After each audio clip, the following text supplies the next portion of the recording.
Bismillahirrahmanirrahim. Assalamu alaikum. This is CID News Network Islamabad. The news read by Zainab.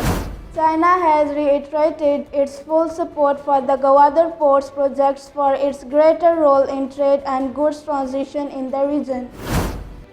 Pakistan has called on the United Nations Security Council to prevent India from carrying out its criminal colonial projects to change demography of illegally occupied Jammu and Kashmir.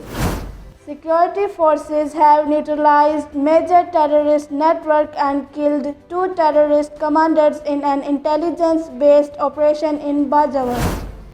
Pakistan and Oman have agreed to enhance relations in diverse fields with particular emphasis on economic dimensions. Pakistan says it will continue exposing India and not let the world community be misled by its propaganda. Federal Cabinet has approved enactment of an ordinance to award strict punishment to perpetrators of rape cases against children and women. Keep watching CID News Network Islamabad.